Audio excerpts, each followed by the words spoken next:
இலங்கை கடற்படையினரின் ரோந்து அதிகரித்திருப்பதாக தமிழக மீனவர்கள் வேதனை தெரிவித்திருக்கிறார்கள். கடந்த 2 நாட்களுக்கு முன்பு கூட மீனவர்களை வானத்தை நோக்கி சுட்டு தமிழக மீனவர்களை விரட்டி அடித்ததாக மீனவர்கள் புகார் தெரிவித்திருக்கிறார்கள். குறிப்பாக இலங்கையில் புதிய ஆட்சி அமைந்திருக்கக்கூடிய சூழலில் அங்கு கடற்படை ரோந்தும் அதிகரிப்பதாகவும் தெரிவிக்கப்பட்டிருக்கிறது. புதிதாக பதவியேற்றிருக்கக்கூடிய அனுரகுமார திசநாயக்க முன்னதாக தன்னுடைய அரசியல் நடவடிக்கையை JVP என்ற இயக்கத்தின் மூலமாக தொடங்கிய நிலையில் அந்த இயக்கமானது தமிழர்களுக்கான எதிர்ப்பு நிலைப்பாட்டை கொண்டிருக்கக்கூடிய சூழலில் மீனவர்களுடைய நிலை என்பது தற்போது கவலைக்கிடமாக இருக்கிறது. இது குறித்து பேசுவதற்காக திரு ஜோசப் இணைப்பில் இருக்கிறார். வணக்கம் சார். திமுக மீனவர் அணியிலிருந்து இணைஞ்சிருக்கிறீங்க. தற்போது மீனவர்களுடைய பிரச்சனை பல்வேறு சூழலுக்கு தள்ளப்பட்டிருக்கிறது. ரொம்ப இக்கட்டான சூழலில் இருக்கிறதா மீனவர்கள் சொல்லியிருக்கிறாங்க.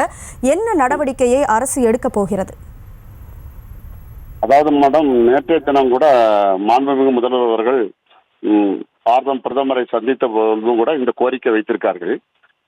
இலங்கை கடற்படைகளால் தமிழர்கள் தாக்கப்படுவதும் இறப்பதும் கைது சிறைப்பிடிப்பு தண்டனை அபதாரம் மீனவர்கள் படும் துன்பங்கள் துயரங்கள் குறித்து மற்றும் தமிழக மீனவர்களுக்கு எதிரான இலங்கை அரசு தொடர்ந்து அட்டுழியத்தை கட்டுவதற்காக தொடர்ந்து ஒன்றிய அரசின் கடிதம் மூலமாகவும் தொலைபேசியில் வாயிலாகவும் மாண்புமிகு முதல்வர் அவர்கள் வலியுறுத்துவதோடு மட்டுமில்லாமல் நேற்றைய தினம் மாண்புமிகு பிரதமர் அவர்களை சந்தித்து இலங்கை இராணுவத்தின் அட்டூழியத்திற்கு முடிவு கட்டவும் இடுந்தகரை மற்றும் குளச்சல் ஊரை சார்ந்த 30 மீனவர்களை பஹ்ரைன் நாட்டில் சிறையிலிருந்து மீட்கவும் நேரில் வலியுறுத்தியுள்ளார். மாண்புமிகு முதல்வர் அவர்கள் கோரிக்கைகளை ஏற்று ஒன்றிய அரசு உடனடியாக தேவையான நடவடிக்கைகளை எடுக்க வேண்டும். மீனவர்கள் படகுகளை மீட்டுத் தரும் என்று நம்புகிறோம்.